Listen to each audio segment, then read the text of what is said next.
I am stepping into this role so impressed by the number of advocates and donors and just passionate, brilliant people working together to end this epidemic. It does give hope.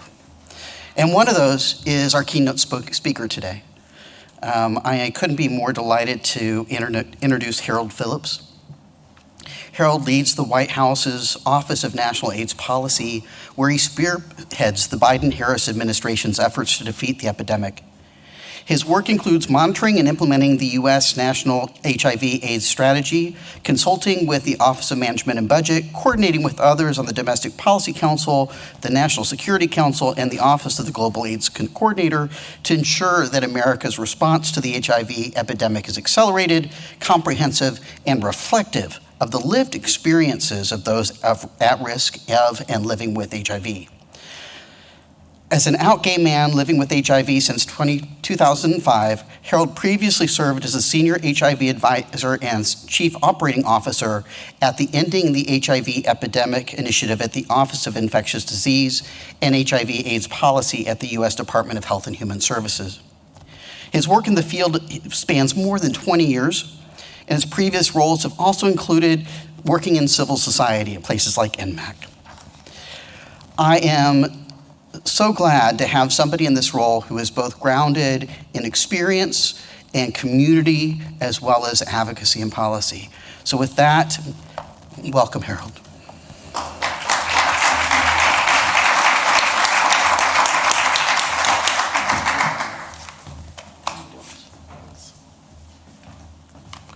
Good morning. Come on now, you know that this is hallowed ground that was established by freed Black Americans. Good morning. Here we go. Thank you. I want to thank the staff and the board of FCAA for this opportunity and for bringing us all together. It's my honor to speak to you today about the rising threats and urgent actions needed to address the issue of HIV funding amidst the shifting policy landscape.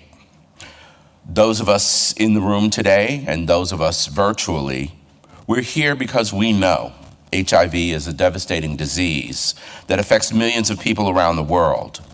And despite tremendous progress in combating this disease, there are still significant challenges that must be addressed if we are to achieve our goal of eradicating HIV once and for all. One of those pressing challenges we face in this fight against HIV is the issue of funding. With the changing policy landscape and the emergence of new threats, such as Florida and Uganda's Don't Say Gay bills, or Tennessee's refusal to accept millions of dollars in federal funding for HIV testing and prevention services for its citizens, it is more important than ever to ensure that we have the resources needed to make a difference. First and foremost, it is critical to recognize that HIV remains a serious threat to public health. Despite the progress that has been made in recent years, there are still over 38 million people living with HIV globally, which includes 1.2 million people with HIV in the United States. And moreover, there are many populations that remain disproportionately affected by this disease, including women and girls, men who have sex with men, sex workers, transgender individuals, youth, people who inject drugs, the homeless, and people living in poverty. The COVID-19 pandemic has only exacerbated this trend. COVID-19 has diverted resources away from HIV programs and led to disruptions in service delivery, negatively impacting people living with HIV and those at risk of HIV infection. So I've been asked these questions: what's hindering our progress? And what can philanthropy do to address these emerging threats? And there are multiple factors that are impeding our progress at ending the HIV epidemic, including stigma, discrimination, a lack of access to health care, poverty, and limited access to education. Or, to put it simply and succinctly, systemic racism, homophobia, transphobia are getting in the way of us ending the HIV epidemic.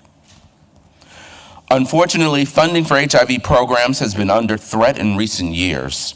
Many governments around the world have been cutting their investments in HIV programs. Philanthropic giving has remained flat and in some cases decreased. In addition, according to FCAA's analysis, there is a shrinking pool of funders in the HIV space. And out of 323 funders in 2020, the vast majority of funding, 67%, came from the top 2 funders. To address this issue, we must take urgent action to ensure that funding for HIV programs is protected and increased.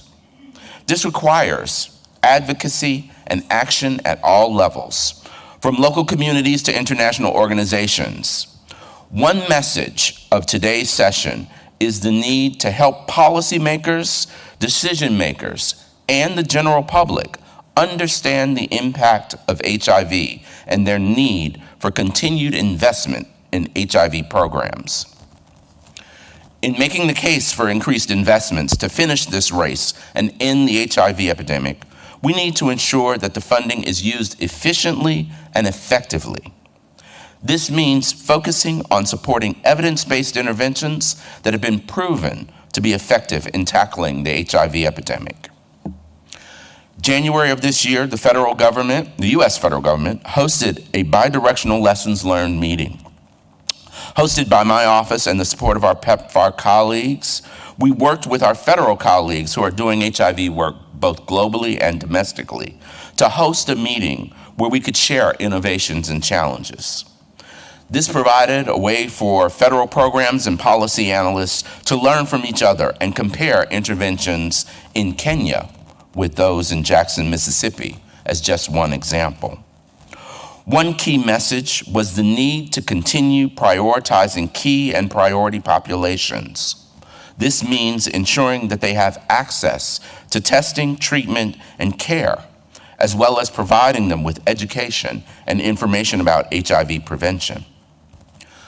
To focus on key and priority populations means that we are working to overcome systemic and structural racism, gender inequality, trans, and homophobia. Call it what you want, but it's the work and where the investment is needed.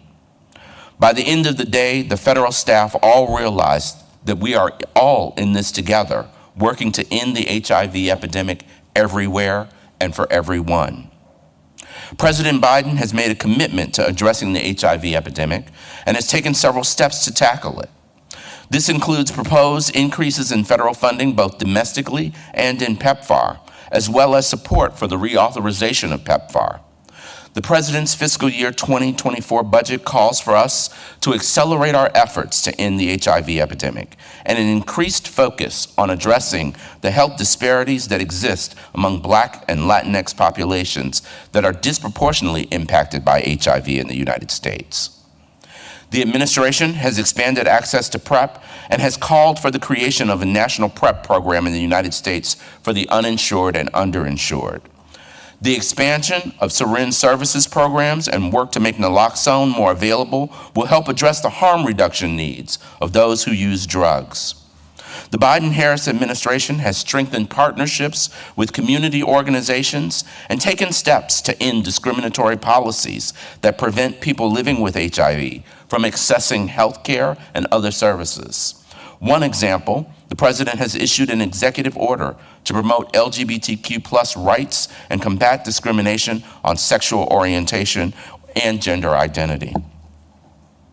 The administration also recognizes that while we have many critical tools to address the HIV epidemic, we also need to look at ways to improve the quality of life of people living with HIV.